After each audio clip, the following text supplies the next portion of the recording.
Blog Talk Radio.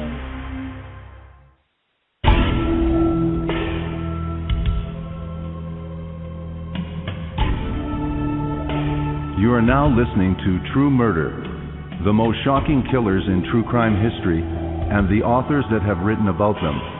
Gacy, Bundy, Dahmer, The Night Stalker, BTK. Every week, another fascinating author talking about the most shocking and infamous killers in true crime history. True Murder, with your host, journalist and author, Dan Zupansky.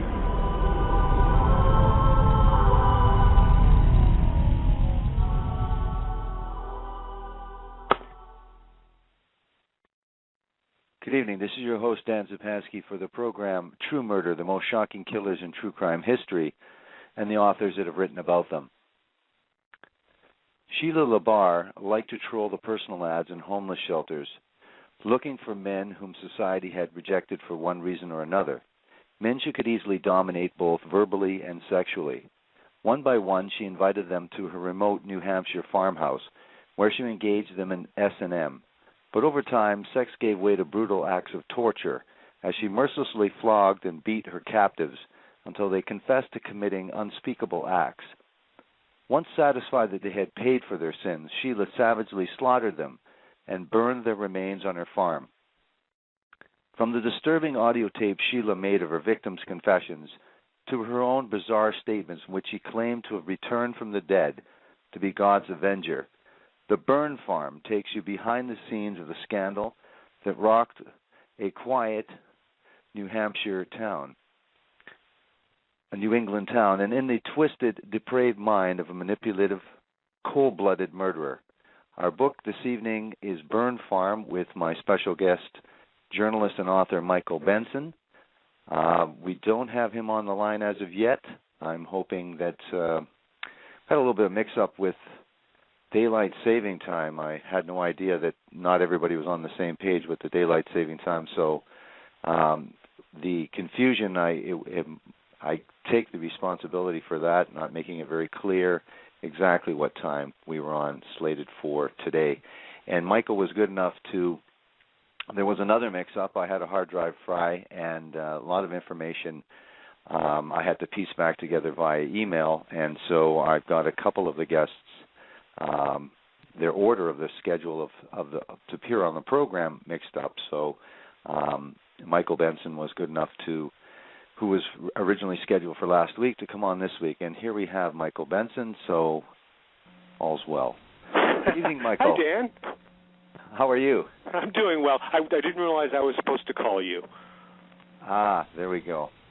There's always something that's not well explained by me. I apologize. But thank you very much for agreeing to come on this program, and welcome to the program True Murder, Michael Benson. Thank you very much. Thanks for having me.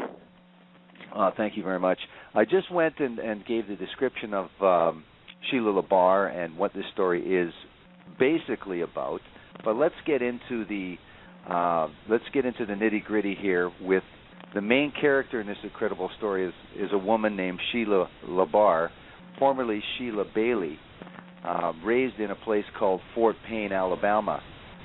Tell us about her life growing up. What was her life like in Fort Payne, Alabama, and what kind of community was she from? Well, it was a rural Alabama town, and she was the youngest of six. They didn't have a lot of money. Dad smoothed out blacktop during the day and drank at night. Sometimes Mom worked in a hospital, but a lot of times she was home. The problem was that, according to Sheila and her older sister Lynn, Sheila was sexually abused by her father and his friends, and that her mom knew about it but failed to protect her. Her sister said that not only had she seen Sheila be abused, but she herself had been abused as well. Are you having trouble hearing me? I have a lot of static. There is a lot of static, but it seems to be emanating from your location, but I'm not sure. Okay. Could you try giving me a quick call? I can't do that. As it's set up right now, we're live, and I can't break from this. All right, give me the number again quick, and I'll call a second time. Okay, it's 347-237-4064. Okay, I'll be back in 30 seconds. Sorry about this. Okay, no problem. Thank you.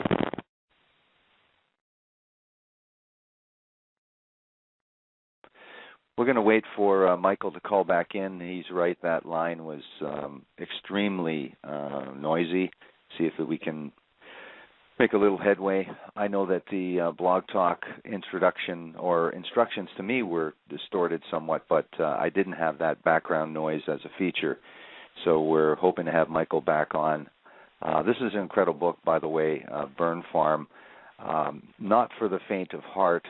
A lot of these books are that I have covered are some of these subjects which I find most interesting. This is one of those, Burn Farm, one of the on the more extreme ends of true crime. And here we are back with Michael Benson. It has something to do with the weather here in New York. We're having both sleet and thunder. There we go. There may be problems with the connection to the satellite or something. Anyway, hopefully you can hear me. Yeah, it's a little bit better, for sure, certainly. Now, her sister backed up her story that she'd been abused, and Sheila said that she grew up into a woman who liked men, but she had trouble having a fulfilling sex life during her early adult years because she still had infantile genitalia and couldn't handle the well-endowed men she attracted. Now, it's uncertain exactly how many times she was married, but it was a few, and everyone agrees that her first marriage was in the early 1980s to an Alabama local named Ronnie Jennings. Now, later in life, Sheila would develop an obsession with being in control at all times, but that personality trait wasn't fully developed when she was a young woman. Later on, I think she was just beating the crap out of him, but when she was a younger woman, she decided to hurt herself instead. So when she couldn't have her way with her first husband, she swallowed an overdose of pills and then drove her car until she passed out at the wheel and cracked up. She was taken by a helicopter to a hospital where she spent days in a coma, and she woke up believing she had died, gone to heaven, and had been sent back by God to rid the world of pedophiles. Wow. So that's her psychological makeup. Now, we next pick her up in 1987, and she is in Nashville, Tennessee. She wants to be a country and western singer, and she's putting ads in sex-oriented newspapers looking for submissive partners, men who are willing to endure her discipline. And that was how she met Dr. William LaBarre, a 60-year-old mild-mannered chiropractor who lived in a farmhouse in the middle of nowhere, New Hampshire. Now go ahead. Go ahead. Yeah, now the nearest town was a small village called Epping, and the nearest city was Portsmouth, which is why I was early to find out about this case. My agent, Jake Elwell of Harold Ober & Associates, grew up in Portsmouth, and as soon as this all went down, he gave me a call and said, you should do a book, call it The Burn Farm, and it was never called anything else. So anyway, she eventually comes back to Epping with Dr. LaBarre, and they are not husband and wife. They were never married. And she starts to take control of his life.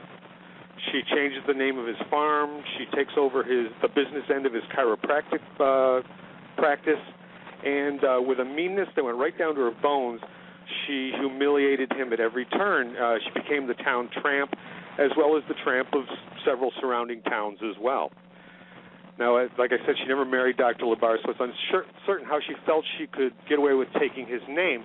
But she did, and she referred to herself as Sheila LaBarre from that point on. And a judge, after Dr. LaBarre died, ruled that she was indeed his common-law wife.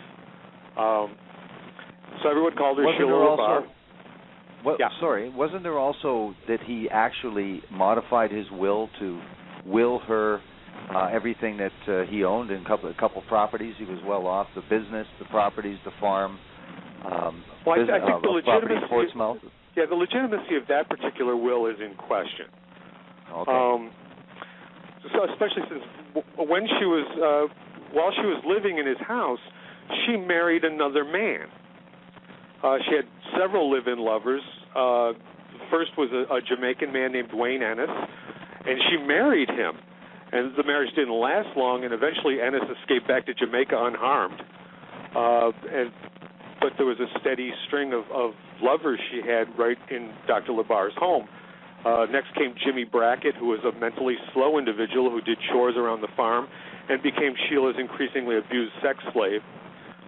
He too managed to get away with his life, but not until Sheila broke his teeth with the handle of a basting brush as they bathed together. And it's unknown why they had the basting brush in the tub with them. Now, in December 2000, Dr. LaBarre passed away, and Sheila assumed control of his estate, pulling out the will you mentioned that Bill's kids knew nothing about. They had no idea he had made out a new will. Right. She immediately had Dr. LaBarre cremated. Boom. There wasn't going to be any autopsy there.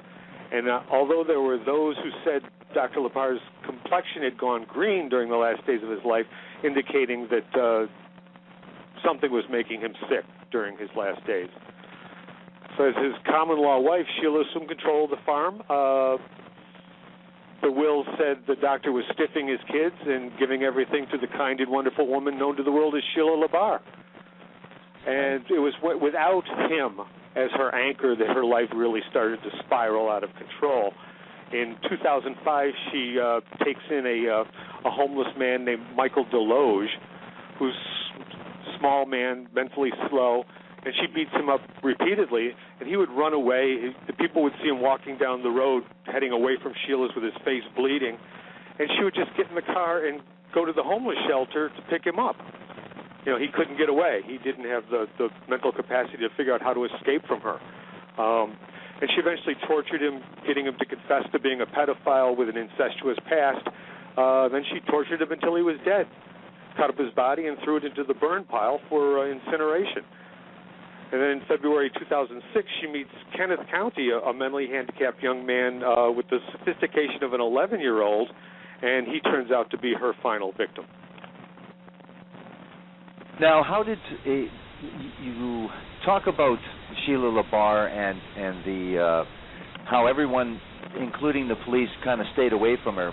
You talked about the numerous complaints that Sheila made to police about everything, her neighbors, all kinds of numerous complaints about the officials that wouldn't respond to any of her complaints. There was a litany of complaints that this woman made city officials and neighbors wanted to stay clear of her.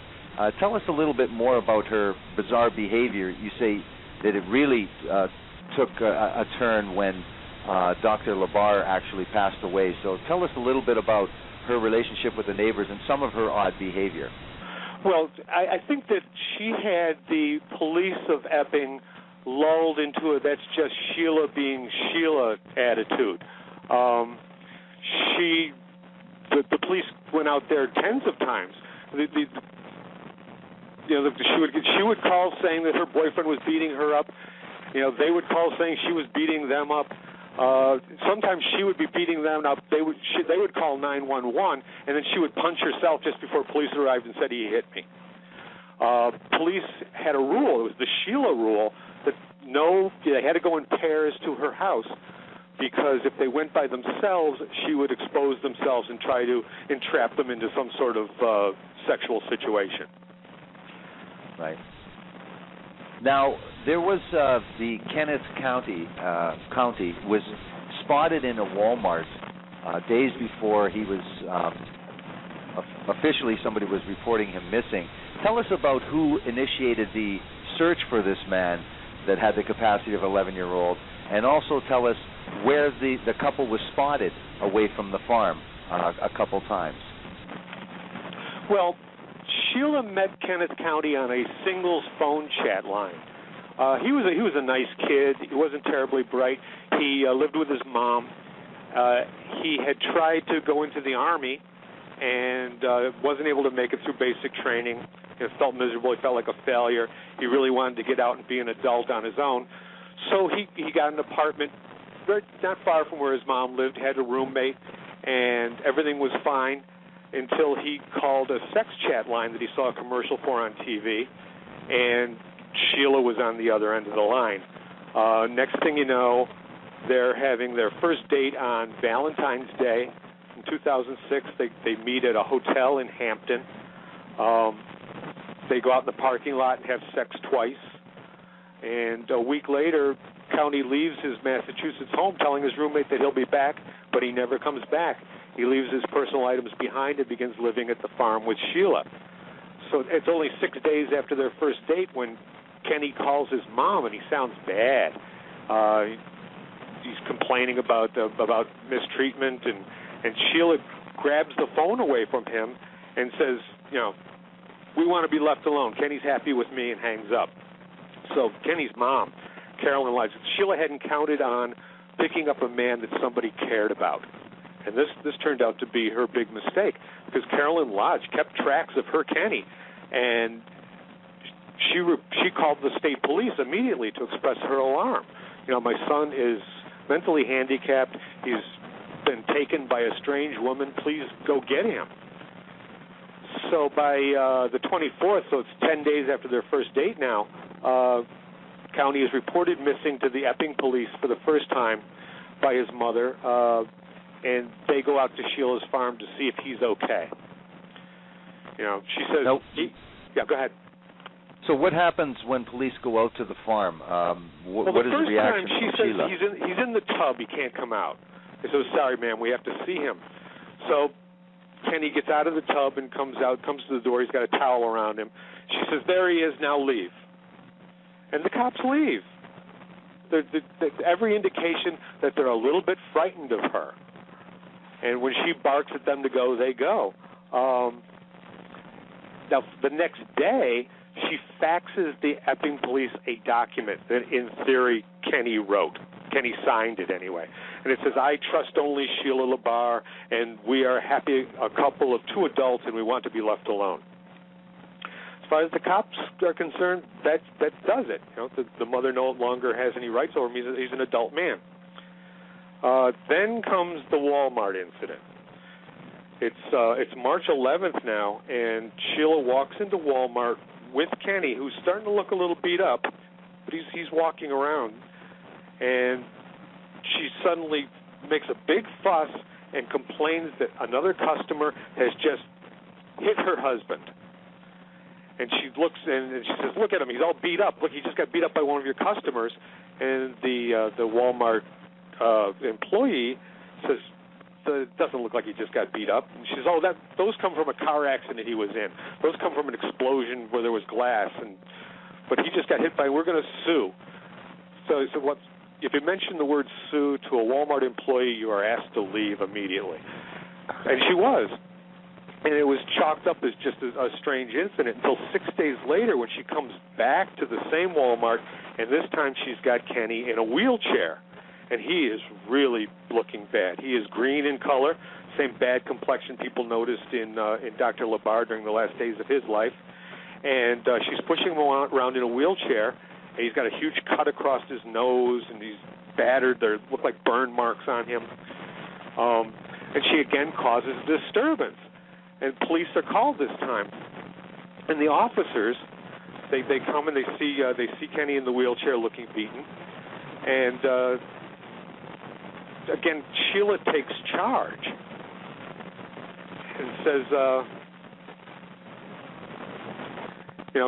just leave us alone. We're happy. We're fine. And they say, well, we got to make sure that he can walk. So Kenny gets out of the wheelchair, walks 3 steps, gets back in the wheelchair, and she takes him out, puts him into the car, and gets him out of there. Now, the question here, I think, there is a question, why didn't the police intervene at that point? But why did Sheila do it at all? What is it that she's trying to establish here?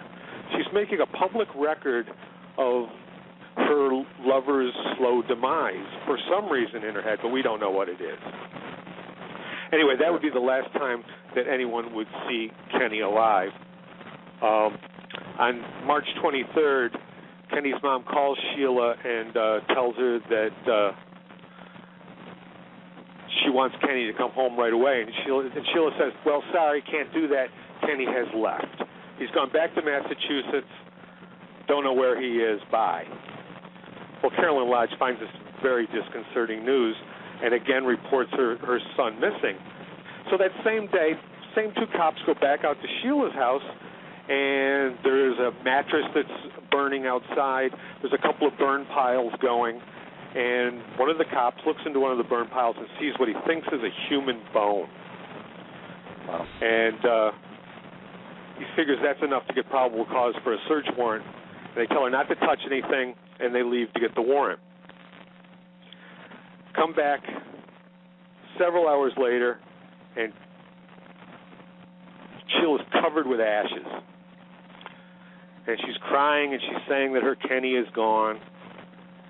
And she plays a tape for the policeman of a tape recording she made of a conversation with Kenny in which he admits to having raped several children. And Kenny can be heard in the background agreeing with her, and she's constantly yelling at him and abusing him, and toward the end he can be heard vomiting, and she tells him to stop faking that he's fainted. She knows he hasn't really fainted. But the cops say, well, where is he now? And she says, well, I left. He left. I'm not sure where he is. And again, they bring Sheila's attention to the bone in the fire, and they said, well, where did that bone come from? And she says it either came from a rabbit or a pedophile. She blurts that out and then immediately denies saying it. So how do the police proceed from there? I'm sorry, say that again? Well, so how do the police proceed from there? Oh, boy. I can't hear you, Dan. I'm so sorry. I'm going to say, how did the police proceed from there? Okay, well, with the search warrant, they go over everything. They confiscate, among other things, a wide array of cutting tools in the house.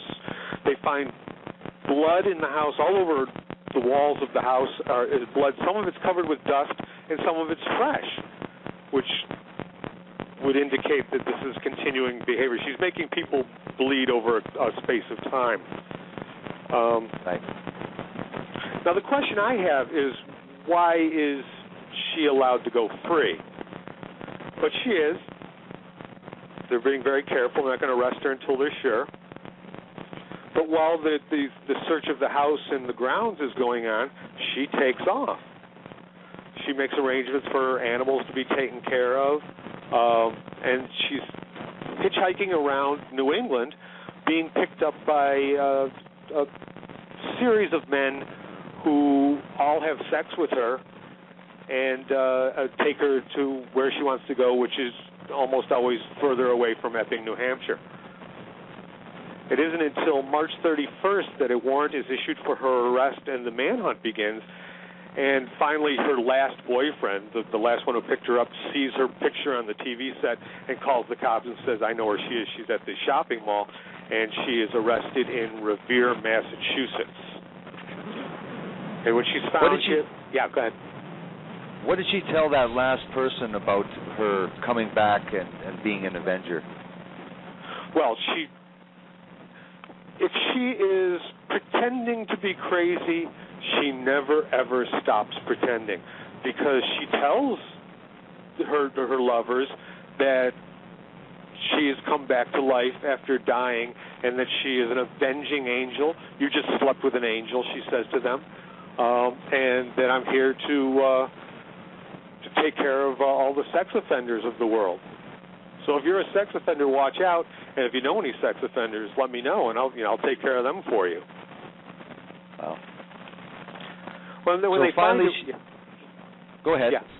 Well, when they find her, she's got a small quantity of marijuana with her because she likes to smoke before sex. She's got $85,000 in cash and checks in her possession, and she has cut and dyed her hair. It looks a lot like Flight.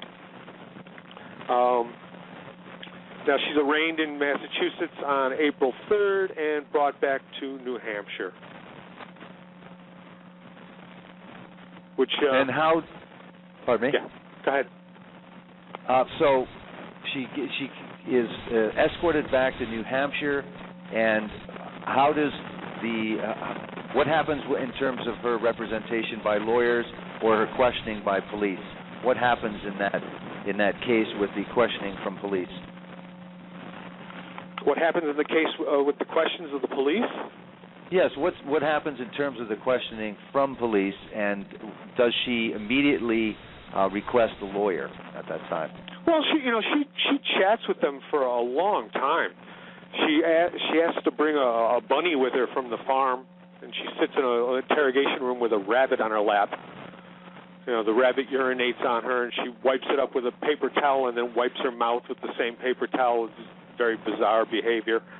As far as her representation goes, because of all the publicity, she gets a good lawyer. She gets Brad Bailey out of Boston, who is going to do his best to convince a New Hampshire jury that she is insane.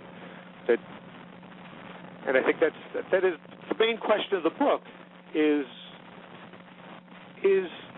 Sheila crazy, or is she just pathologically sadistic?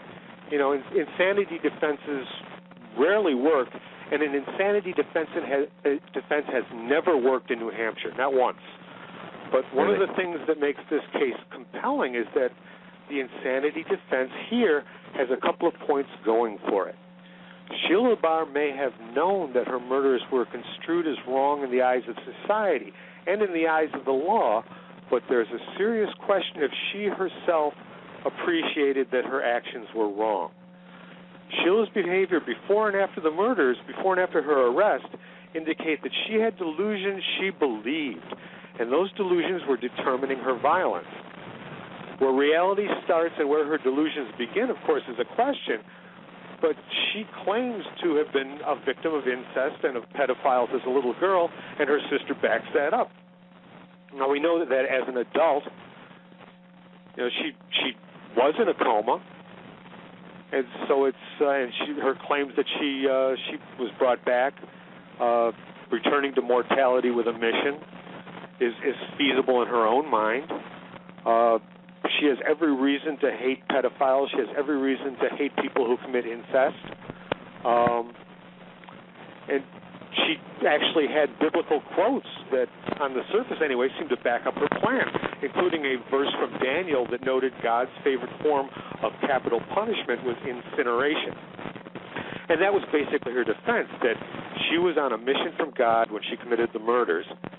It sounds like criminal insanity, but the trouble is, Sheila blended that delusional mission with her other personality disorders. She was a nymphomaniac. She was a sadist. She had grand delusions regarding her delusions regarding her own sexual appeal. Her sadism was always there, not just during sexual encounters. She was mean every single time she had an opportunity to be mean, and in the long run, the jury in New Hampshire decided it was mean Sheila who was in charge. She may have believed her mission was a legitimate excuse to commit the crime she committed, but it was just an excuse nonetheless. Sheila got off on hurting people, and in the long run, it might have mattered to her, but it didn't matter to the jury how much prurience and religious zeal she put into the mix. Now, in terms of not criminally responsible because of insanity, the lawyer, her defense, did raise some issues that when she had the opportunity to conceal her actions, often she didn't. The case in point where she offered to play the audio tape for police officers. So, I'm in Canada talking about cases here, and we have a lot more leeway in terms of insanity and not criminally responsible in cases. But part of that is that there was some indication at some point, at different times, where she didn't try to conceal her actions, like the Walmart and like the audio tape. Did they not make any headway with that part of the defense? I know it's a very politically charged case, and especially when you're dealing with torture, but did they make any headway at all at the trial by making those points? Absolutely none. I think the New Hampshire jury sat there with their arms crossed and scowled at her, waiting for an opportunity to give her the thumbs down.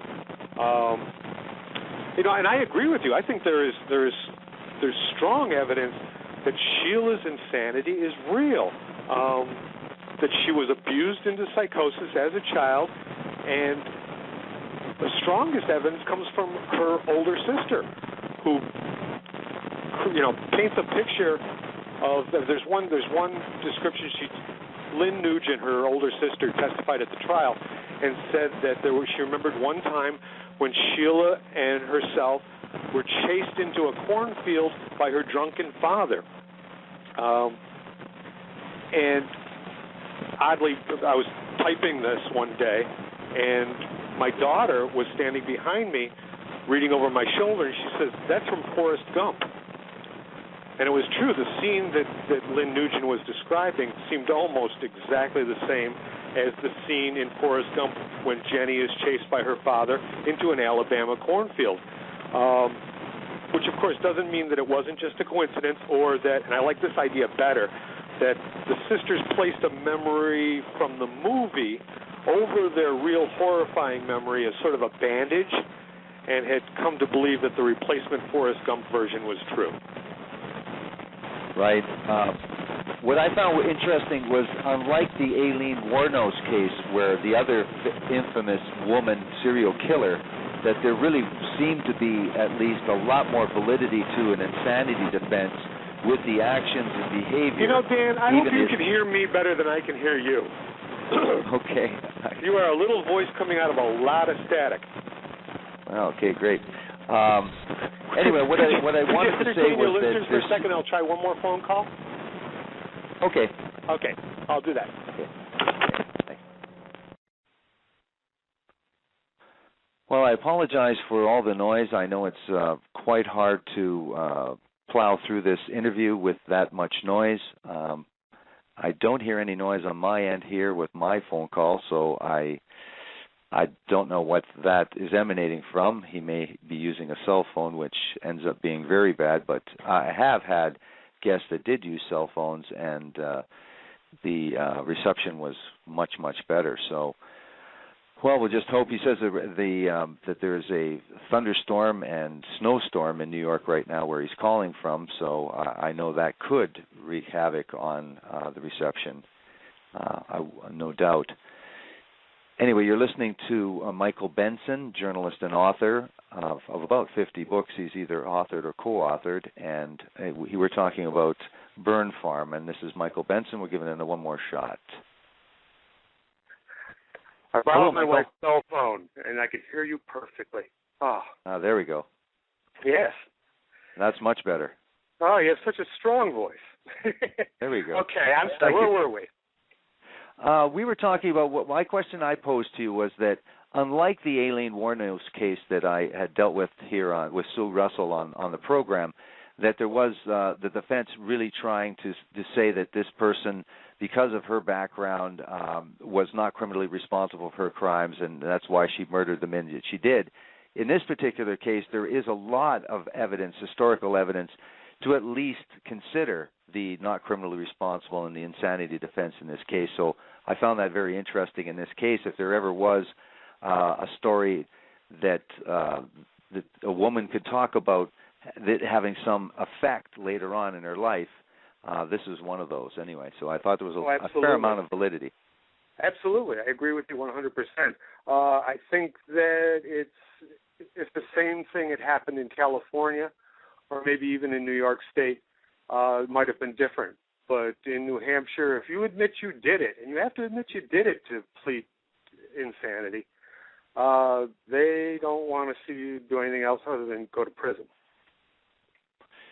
Now, in those tapes, you didn't talk too much, but this audience, it's because it's true murder and the most shocking killers in true crime history, you could talk about some of the details of those tapes, what the content of those tapes were. I'm sure that didn't help with the jury having any sympathy for Sheila LaBarre when it came to the trial itself. Tell us a little bit more about the details, what she got these people to say, what she got these men to say on those tapes. Well, it's hard for me to talk about. She is the most sadistic person I've ever encountered. I can't think of a meaner person. She was mean every opportunity she had to be mean. I've written a few true crime books, and Sheila was by far the easiest murderer for me to write about in a certain sense because she was an open book. I mean, she did record things. She had videotapes of Michael Deloge saying that, Mom, how could you make me have sex with you when I was a kid? And those poor mothers had to sit in the courtroom and listen to these tapes. A couple of times they would burst into tears and run out. It was a horrible thing. I've dealt with murderers who refused to confess. They were stubborn, and you had to guess what was going on through their heads, and that's a little bit tougher to write about, but certainly not a problem with Sheila. She spoke most of her thoughts out loud and felt a need to record them. The tapes were of her torturing her victims. She was beating them until they admitted that they were pedophiles, until they admitted that they had had incestuous relationships with their mothers. And then, then she felt like she was morally justified in killing them. And that's the reason she's making the recording. The recording is her defense. See, he admits he's a pedophile. I had every right to kill him. Yeah. She let the world hear. And every single moment of it's kind of drenched in her inflamed yet demonized sex drive. Wow. It's rough stuff. What was her demeanor at the trial? That there were some incidents at the trial as well that were quite unnerving. She did put up a little fuss at one point, and she had to be hustled out. My favorite Sheila day at the trial, though, was the day they had her ex-boyfriends, Jimmy Brackett and Wayne Ennis and the other men who had been workers on her farm and had either been her lovers or just abused guys who worked around the place. And for that day, she had her hair done up a little bit, braided. Usually she had witch hair that hung straight down. She was a little bit flirtatious that day, putting on her chapstick very slowly and making a big show of it. But yeah, she would, if somebody said something she didn't like on the witness stand, she would talk back. Well, and you say both families of the Deloge and Kenneth Conti's family both attended to the full trials. Yeah, they sat together. They held hands for part of it, the two moms, for moral support. At one point, Michael Deloge's mom had to take the stand, and she was asked, did you have sex with Mike when he was a kid? And she shakes her head no and bursts into tears. Incredible. The transcript has her not giving a response, but she clearly says no. And then later on, she told reporters it was the hardest thing she ever had to do in her life was to get up there and face that woman, knowing what she imagine. Yeah. Now I don't know if you know that the Carolyn Lodge, who's Kenneth County's mom, she sued the police who had come out to Sheila's farm to give to check to see if there was the well-being check on Kenny. Right. Now she sued the Epping Police Department, charging breach of duty, causing Kenny harm that contributed to his death. She believed that she had done everything to protect her son, but the cops had not. And she made some strong points. The police knew all about Sheila. They knew she abused men. Jimmy Brackett lost his teeth. Michael Deloge was seen bleeding walking down the road. Epping police had a rule that no cop was ever going to be alone with her. So, Sheila being Sheila was a saying. Now, they had multiple opportunities to save Kenny, both when they went out to the farm the first time and during the second Walmart incident. And I think that the best way to illustrate Carolyn Lodge's point is imagine if the genders had been reversed. Imagine if Sheila LaBarre was a 45-year-old man who had a 21-year-old woman in a wheelchair, all beaten up, walking around Walmart acting crazy. I think the cops would have had those two separated immediately. Sure. And yet because she was a woman and the victim is a man who doesn't even, so he has had all of his self-will beaten out of him, is afraid to say she's hurting me because she'll just hit him again. And nothing happened. So, she just didn't know how those cops could sleep at night, how they could look at themselves in the mirror. The civil suit lingered in the courts for a while, and it was eventually thrown out. The court said, didn't have probable cause to put Kenny in protective custody. And that was that. Right. Now, this is not a capital case. You don't have the death penalty in New Hampshire. Right. So the eventual sentence was what? Life in prison. So two consecutive sentences for life imprisonment for the two murders that she did. It's at least two. Right. There's because when they went through the burn pile, they found bones from Michael Deloge, bones from Kennett County, and a toe bone belonging to a third person who was neither of them. And we have no idea who it is.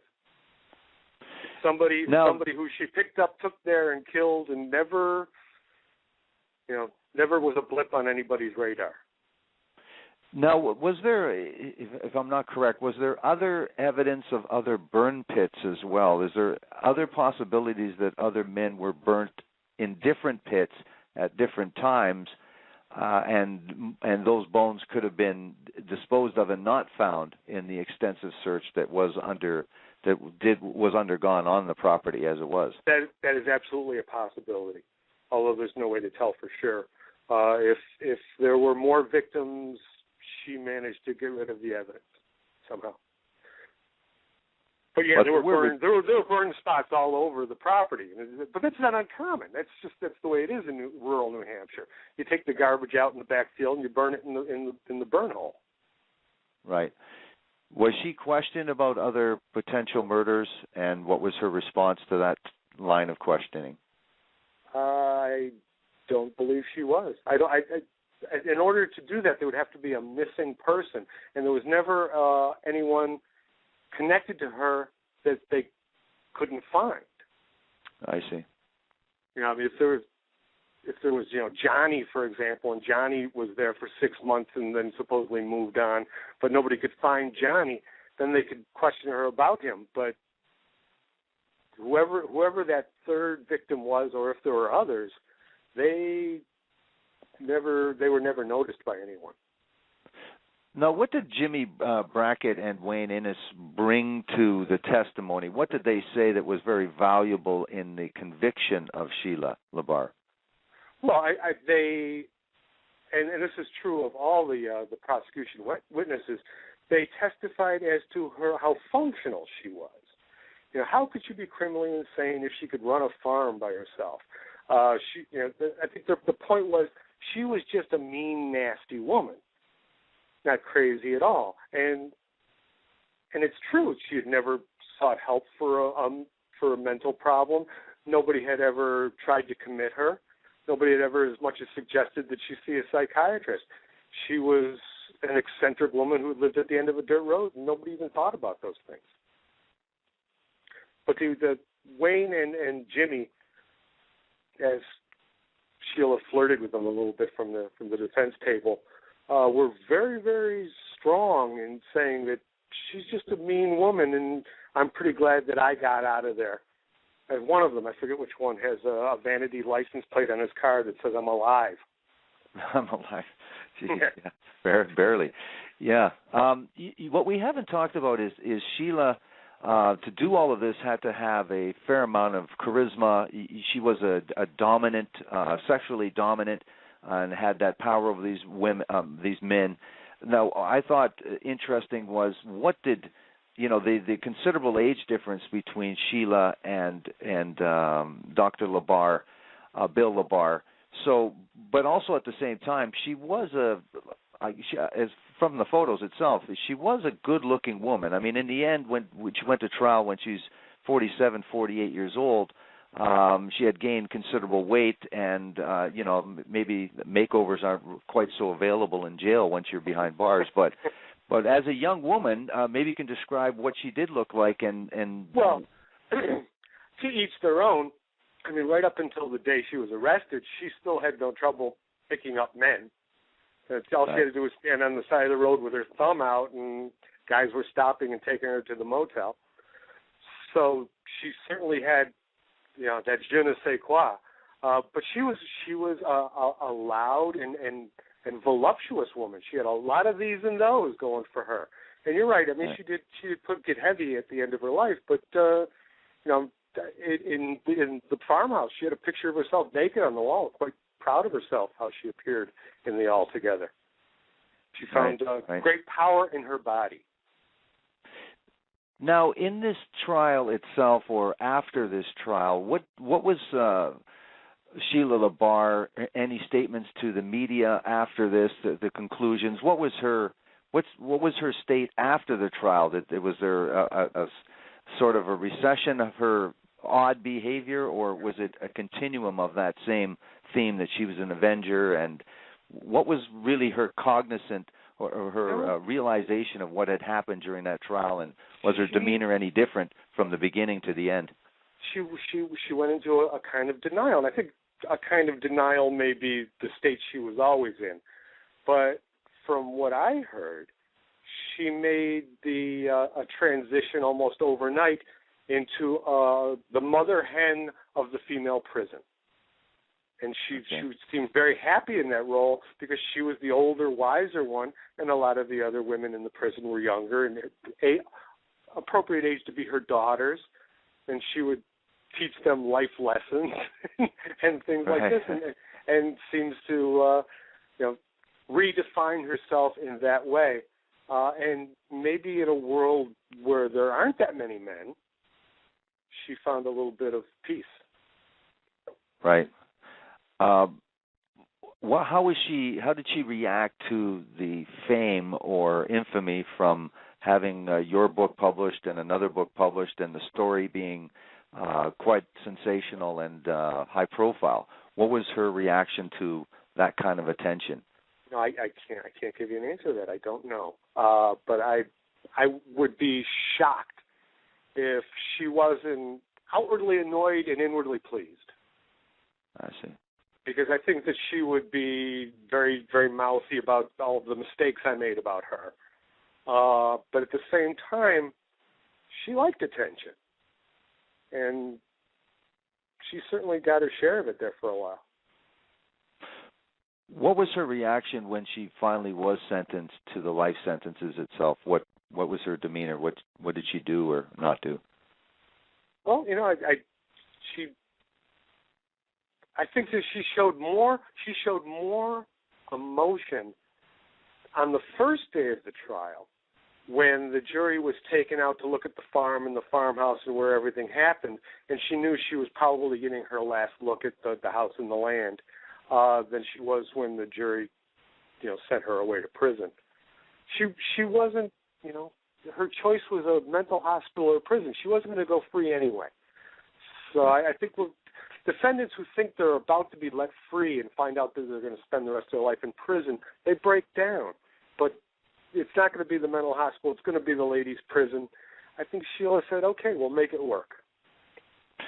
Why did the jury travel to the farm and then the Walmart? What was the judge's idea in having them travel to those two destinations at trial? I think that it in the long run, it saved a lot of time and taxpayer money because they had a three-dimensional idea of where everything was in association with one another, and it cut down on the number of exhibits that would need to be introduced and that sort of thing, witnesses testifying as to how the house was laid out and things like that. And what was the demeanor of, we just spoke about it, but what was Sheila LaBarre's reaction to going on this one more visit? Very wistful.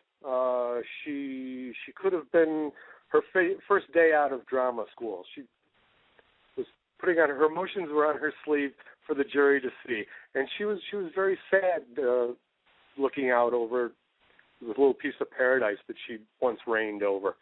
At the same time, she's wearing a belt around her waist, and she makes one false move.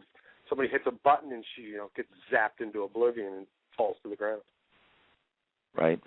Now, what I thought interesting too is that there was actually a few people that really, really wanted to be on the jury, and there was people that were very interested in that. I found that quite odd that, you know, a lot of people want to avoid a jury like the plague, but there was actually, if I'm not correct, there was people that actually were very interested in being on that jury.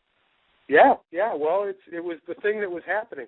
I suspect, and you know, who knows? I'm not from New Hampshire, obviously, but I think it was the thing that was going on. There was a certain, maybe even some esteem that came with being on the jury that put her away.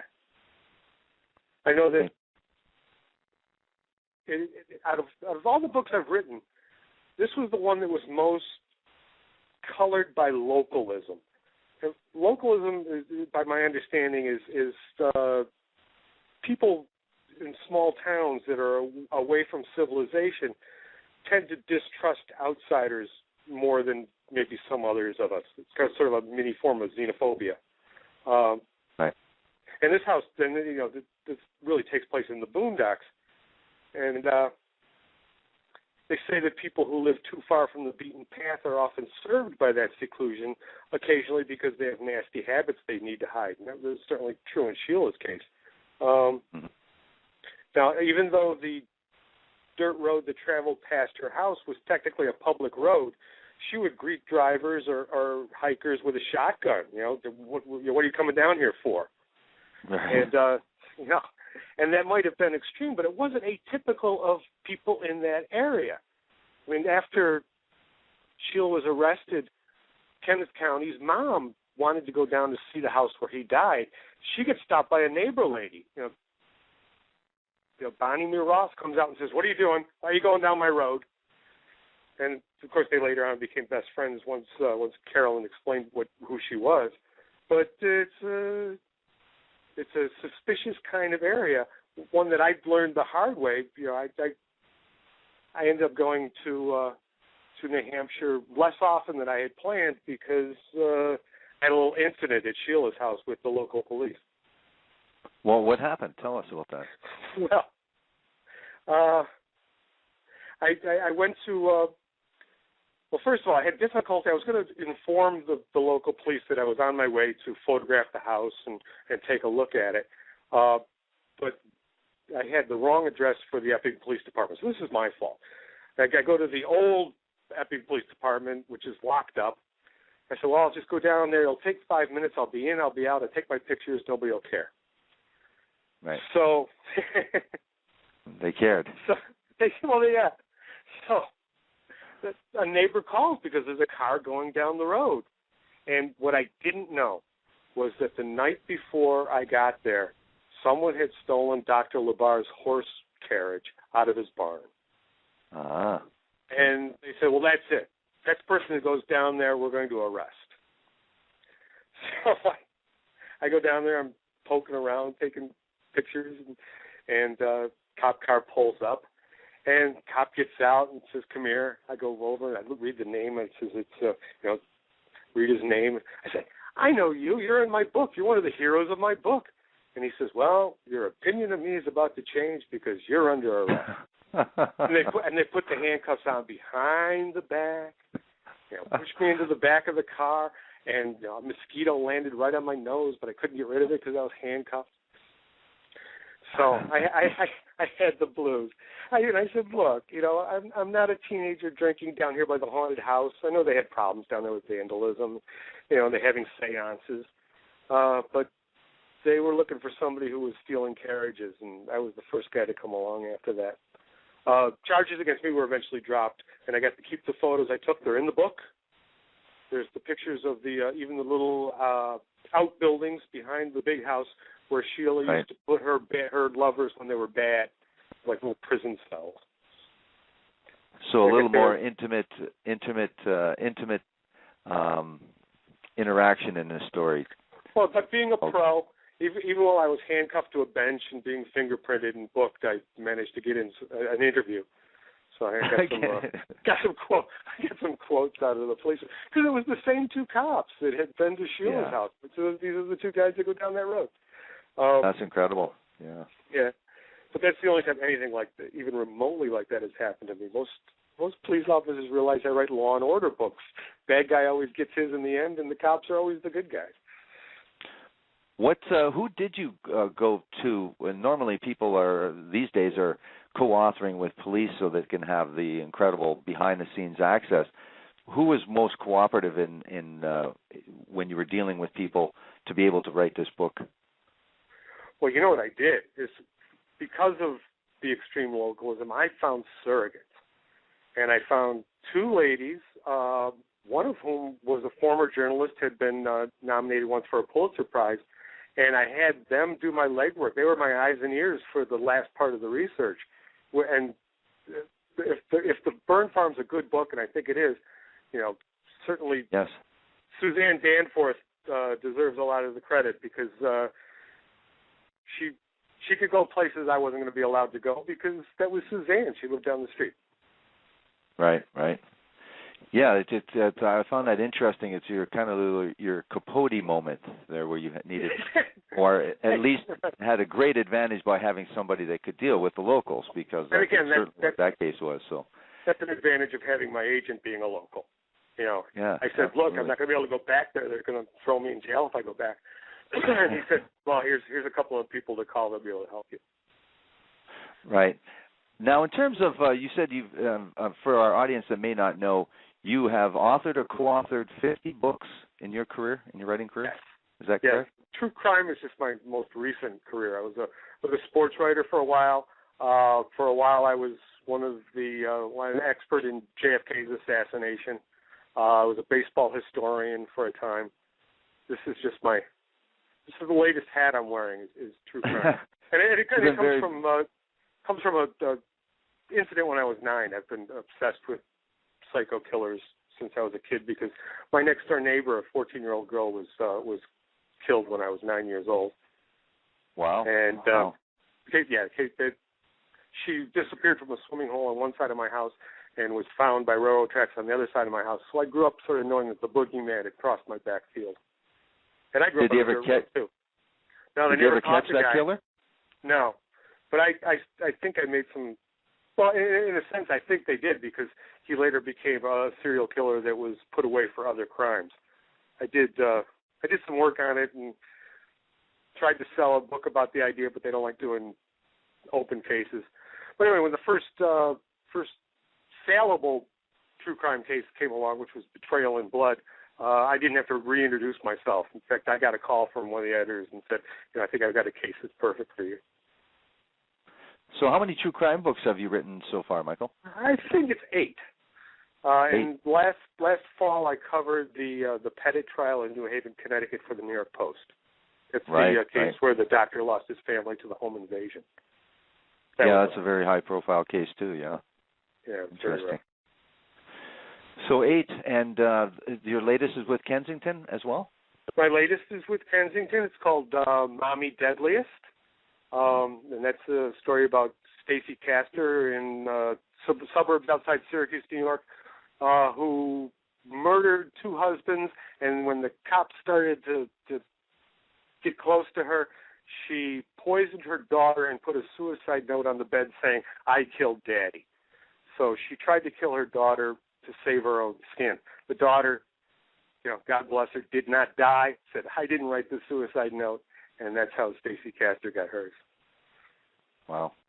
Maybe we can talk about that another time. Absolutely.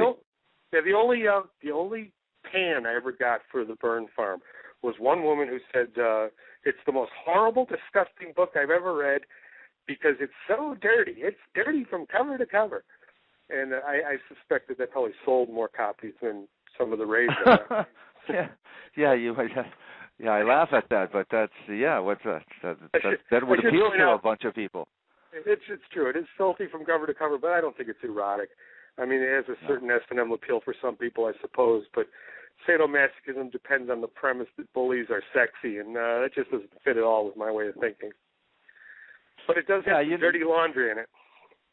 Well, certainly. I mean, torture is never, there's no nice torture. There's no way of describing torture to not hurt some people's sensibilities, I guess, or offend some people's certain sensibilities. But those are the people that might not pick up this true crime book, and maybe go to a story that's a little bit lighter in its. Dan, did you read the other book about Sheila LaBarre? No, I didn't. No. Oh yeah, me neither. I understand there's a lot more in it about Sheila's upbringing in Alabama, but a lot less about the details of what made her tick. I left all the words in. Well, I don't know. Once you've read this book, there's not much desire, I think, to go read another book about this. It seems to be the definitive story about that. I hate to say that about another author, but at the same time, I think that this was a great read, and you really, really get the reader involved in the horror of the whole thing. I mean, it's incredible. We've saved a lot for the audience. We certainly didn't go into the details, but I think people have an imagination about what this woman was capable of, and I think you certainly expressed that in the interview. So I think people will be anxious to go get this book and read for themselves. I hope so. At a bookstore near you, Amazon.com, all of that. Yeah, absolutely. I think it's available electronically, too, now. I'm not sure. It might be available for Kindle now. Well, I hope so. I hope so, because I just read some stats on ebooks taking over hardcover books and mass paperback in the last year. So I went, yikes. It's moving faster than I had thought. So,